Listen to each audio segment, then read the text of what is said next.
దేశంలో Bofors scam కంటే మద్యం స్కామ్ చాలా పెద్దదని, ఈ స్కామ్ లో పూర్తి స్థాయి ఆధారాలతో విచారణ అధికారులు ఎంపీ మిథున్ రెడ్డిని అరెస్ట్ చేయడం సమర్థనీయమని రాజంపేట పార్లమెంట్ టీడీపీ అధికార ప్రతినిధి ఆర్జే వెంకటేష్ అన్నారు. భారతదేశంలోనే స్కామ్లలోకెల్లా అత్యంత పెద్దదైనటువంటి స్కాము ఆంధ్రప్రదేశ్లో జరిగినటువంటి మద్యం స్కామ్. గతంలో బోఫోర్స్ స్కామ్ చాలా పెద్దదిగా ఉండేది. అది కేవలం 1250 కోట్లు. కానీ ఆంధ్రప్రదేశ్లో ఒక్క ఛాన్స్ పేరుతో అధికారం ఇచ్చినటువంటి ప్రజలు అధికారం ఇస్తే జగన్మోహన్ రెడ్డి మద్యం పాలసీ పేరుతో ఆయన పడిన అక్రమాలకు పాల్పడి చేసినటువంటి స్కామ్ విలువ దాదాపు 3500 కోట్ల పైచిలుకు మాట. ఇంత పెద్ద స్కామ్ దేశంలో ఎక్కడా జరగలేదు. కేవలం 100 కోట్లు స్కామ్ జరిగిందని చెప్పి కల్వకుంట్ల చంద్రశేఖరరావు గారి కుమార్తె కవితను అరెస్ట్ చేసి జైల్లో పెట్టారు.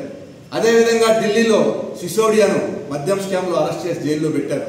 మరి ఇంత పెద్ద ఎత్తున ఆంధ్రప్రదేశ్లో స్కామ్ జరిగి సాక్ష్యాధారాలతో బలంగా నిరూపితమైనటువంటి స్కామ్ జరిగితే ఆ ఎంపీని అరెస్ట్ చేస్తే మిథున్ రెడ్డి గారిని వైఎస్ఆర్సీపీ కార్యకర్తలు పెద్ద ఎత్తున గగ్గోలు పెడుతున్నారు. ఈరోజు సాక్ష్యాధారాలతో సహా సేకరించినటువంటి సమాచారం కోర్టుకు నివేదించడం జరిగింది. సాక్ష్యాధారాలు కూడా చాలా టెక్నికల్గా పకడ్బందీగా చేసినటువంటి సాక్ష్యాధారాలు.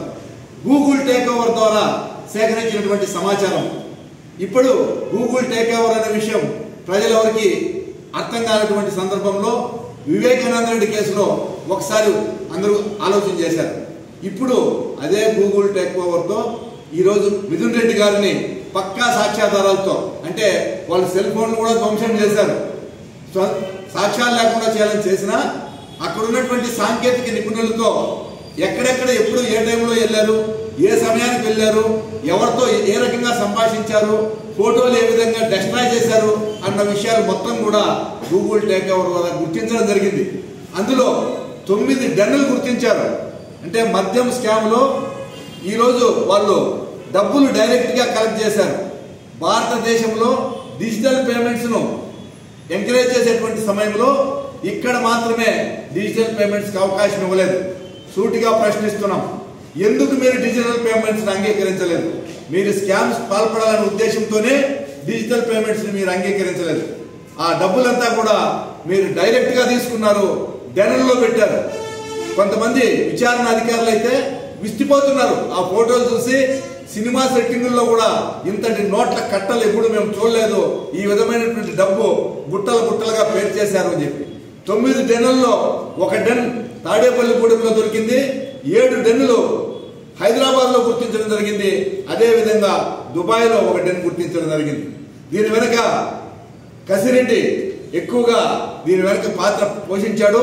మూల విరాట్ వచ్చి అసలు సూత్రధారి మూల విరాట్ జగన్మోహన్ రెడ్డి గారు, ఇక్కడ ఉన్నటువంటి మిథున్ రెడ్డి గారు, కసిరెడ్డి గారు,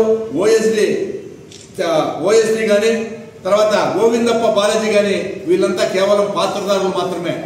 గోవిందప్ప బాలాజీ అంటే ఎవరో కాదు, ఉమ్మడి చిత్తూరు జిల్లా జడ్పీ చైర్మన్ సోదరుడు గోవిందప్ప బాలాజీ.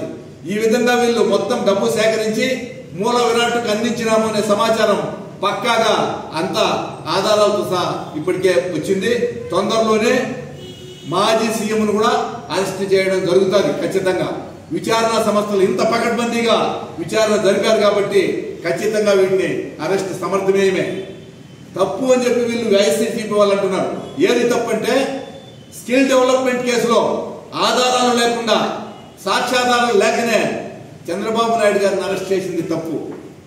ఇక్కడ ఈ విధమైన పరిస్థితి లేదు, పక్కా సాక్ష్యాధారాలు ఉన్నాయి. చంద్రబాబు నాయుడు గారిని అరెస్ట్ చేసి కూడా మీరు ఛార్జ్ షీట్ వేయలేకపోయారు. అంటే కేవలం కక్షపూరిత రాజకీయాలతో మీరు చేశారు. కానీ ఇక్కడ కక్షపూరిత రాజకీయాలు లేవు. మీరు చేసిన పాపాలు పండి ఈరోజు మీ చుట్టూ మీ తలకు చుట్టుకుంటున్నాయి. మీరు అధికారంలో వచ్చిన తర్వాత ముఖ్యంగా పెద్దిరెడ్డి కుటుంబం శాండ్, ల్యాండ్, వైన్, మైన్ వీటన్నిటినీ చెరబట్టింది.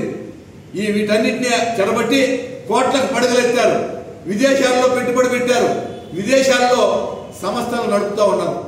ప్రజాసేవ చేయమని చెప్పి మీకు ఒక్క అవకాశం ఇస్తే ఈ విధంగా శ్రీకాకుళం నుండి చిత్తూరు వరకు గుడ్డెత్తు చెరువులో పడినట్టుగా ఈ వైఎస్ఆర్సీపీ నాయకులు ఎట్లా పడితే అట్లా ఇష్టానుసారం దోచేశారో ఈ రోజు కేసుల చుట్టూ తిరుగుతున్నారు.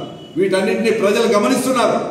ఈ డబ్బులలో దాదాపు 67 కోట్లు రికవరీ చేయడం కూడా జరిగింది. తొందరలోనే మొత్తం అంతా రికవరీ చేస్తారు. ఈడీ ఎన్ఫోర్స్మెంట్ డైరెక్టరేట్ అంతా ఎంటర్ అవుతారు. ఖచ్చితంగా వీళ్ళని జైలుకి పంపించడం ఖాయం. వైఎస్ఆర్సీపీ కార్యకర్తలు ఎవరైతే ఉన్నారో మీరు కూడా మీ భవిష్యత్తు దృష్ట్యా పునరాలోచించుకోవాలని చెప్పి ఈ సందర్భంగా విజ్ఞప్తి చేస్తున్నాం.